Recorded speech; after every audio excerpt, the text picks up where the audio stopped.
Guys, today we got our ND filters for the Osmo Action 5 Pro. I did go with the DJI official ones, which I believe have the ND 8, 16, and the 32.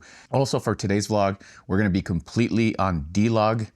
Yesterday from my Action 5 full vlog, if you haven't seen that, go check it out. I talk a lot about some interesting things that I've learned about the camera and how I'm liking it. And it's gonna take me a few vlogs, guys, to dial in the colors, the grade, everything about the camera, the settings before I release a video of how I like to use it. I've been using it pretty intensively, testing it through different types of things, and I got a lot of videos coming up for you guys. But today, it made me think to reshoot D-Log to try it out because it is way different on the Action 5. Like, the Action 5 D-Log actually looks pretty good. Now, that was only one vlog I made. So today we're gonna shoot in full D-Log. I wanna see how it acts. I also think that the Action 5 just looks better in D-Log, but in Osmo Pocket 3, the normal color profile is still the way to go. So right now we're on Osmo Pocket 3, D-Log M, 1/50th. We're gonna do the whole motion blur today to see what we can get out of this. It's supposed to be running in about 2 hours. So I'm gonna see if I can sneak in a quick walk around the block to get that in for you guys and test out these NDs. It's love. Been through the trenches. Stella. Did you eat your brother's bagel this morning? Did you eat the bagel this morning? Stella, look at me. Did you steal a bagel this morning? Stella. Oh no. Somebody ate a bagel this morning. You know it'll be okay. Yeah. Whenever times get rough, you ain't gotta be tough. I found a way to go back. Feels good. You know, I used to hate being cold, and I've been really enjoying it lately now. It just wakes me up in the morning, and it's nice to breathe the fresh air. So are we a little exposed? I think we're good. We are on manual, guys. 1/50th D-Log M to try this out. What I like about D-Log M on the Action 5 is that it takes away all of the sharpness, and I really like that. It just looks more natural to me. Let's see, where do I sit down? All right. Let's open these things up. I do have exposure at negative. Oh, wait, why is this? We probably are overexposed. Yeah, it's at -7. I just think there's too much light out here. Should we slap on an ND? Here, let's try an ND. I got an ND 64, but I feel like it might be too much. Boom, there we go. Let's try that. We're gonna leave the ND 64 on. We're underexposed, -0.7 EV, so let's leave that. That's DJI ND 64, guys. I'm trying to stick with the official ND filters just because, I don't know, I just wanna see what DJI has to offer. So today we're gonna be testing out the DJI Osmo Action ND filters. This is the official DJI set, guys. I wanted to see what DJI is telling us we should use with this little thing today. I've been loving this thing, I'm not gonna lie. Ooh, just like always, guys, we get a really cool little case here. I'm gonna save the plastic because you guys know me, in boxes, I save them all. Yesterday when I was shooting with the Action 5, which I really enjoyed, I think the stabilizing looks pretty good to me. Some people say it just looks like I'm floating around and stuff like that. I do like the stabilizing on gimbal, but obviously this is not a gimbal, so for not having a gimbal, I think this is really, really good. I'm very impressed with the digital stabilizing on this thing. Beautiful case, just like always. It's like a little hard case here. It's got the same rubber kind of like material in here where the NDs are. And it actually has engraved 8, 16, and 32. I really like that. I wish the other one for the Osmo Pocket for DJI had that, like on the just the corner, if they would have done that. But let's see. I hope. Oh, nice. Yeah, these things are not screw on. I thought you had to take them off and screw them on. But it looks like ND32, it looks like we can just, do we just put them right over this lens? Or do we have to take off this little ring? I think what we have to do is take off this little rubber ring that comes with the protector lens. And, oh yeah, we do, because this already has a rubber ring on it. And then this just goes right over. Perfect. Guys, these NDs look really cool. They're like this little gray color. It just slides right over there, so you can easily pop it off, put it back on.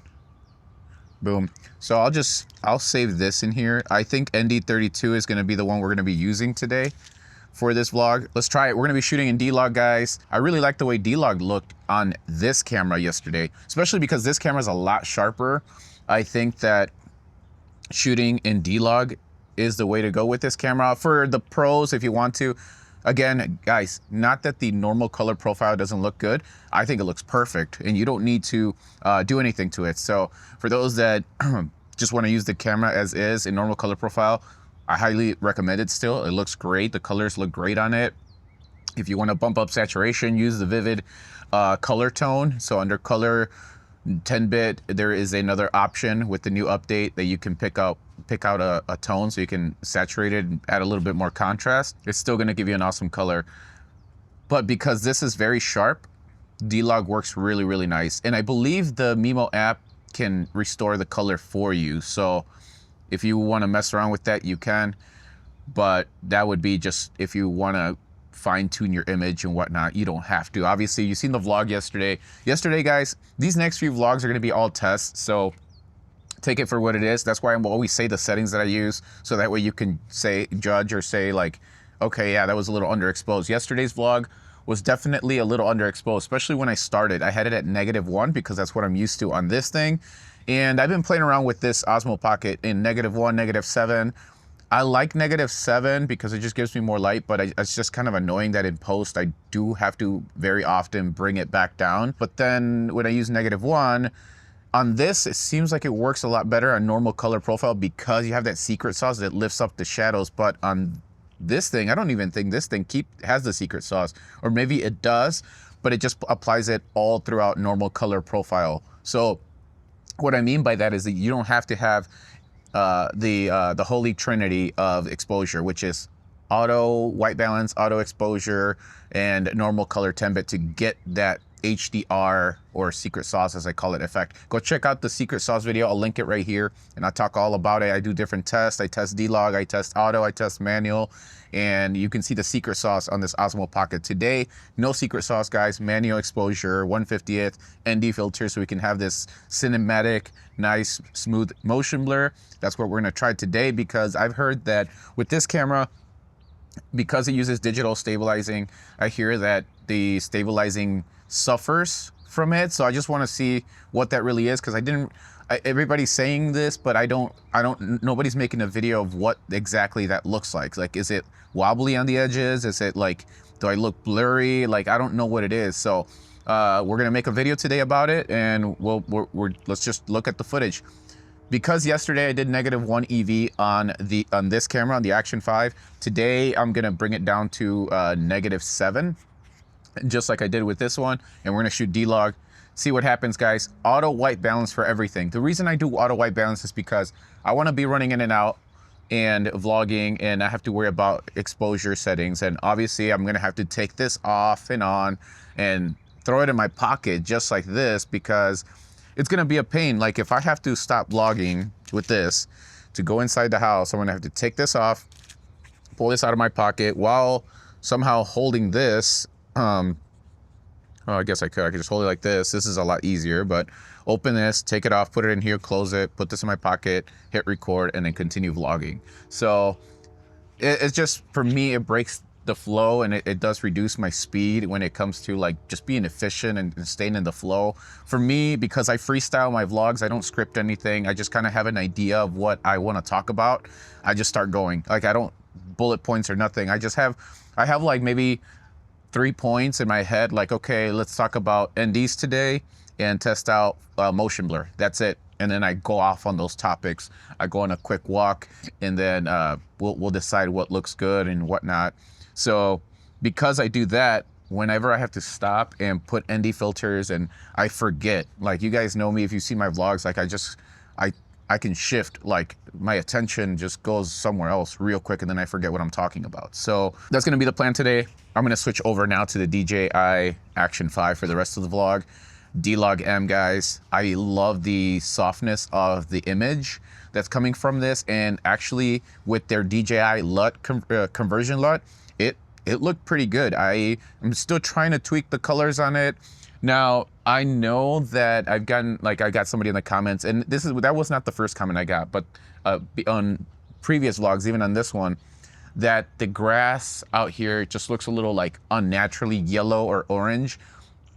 Right now, like, it's weird. It's like the grass in the front, even and just without grading, it still looks, it's like that. It's kind of like this orangey, it's the Midwest, and I don't know what kind of grass I have, but in the front, it always looks like a weird orange. It's not green right now, guys. It is like a yellow orange color, and obviously when I saturate a little bit, it just intensifies for some reason that color. So I'm gonna try to dial it down. I'm still trying to figure out the colors on this thing, but that's what we'll do today. And then maybe later on I'll do a grading, how do I grade this. But right now, because I don't have it fully dialed in, I don't want to give you guys my color grading video yet because I haven't figured out myself. What's up, guys? Action 5 right now, and we're on the official DJI ND filters. This is ND32. I think this is the one I'm going to be using the most for a lot of my situations. We are on the 150th motion blur 180-degree rule for you guys to keep it nice and cinematic. I want to see how good this camera looks with that motion blur. We're also going to test out the stabilizing, like I said, because I've heard that this thing, because of the digital stabilizing, it suffers when you use NDs and you try to get that 150th motion blur. So let's rock this out, guys. I'm going to put this thing away, and we're going to rock the rest of the vlog with this. Now, I want to say something. I did turn down the EV on this to -0.3 because it seems like a lot of people are using it in this form, and I like the footage that I see from those people. So let's go to -3 and let's rock that out. I know I said I was going to do -7, but I felt like it was still underexposed, so let's rock -0.3.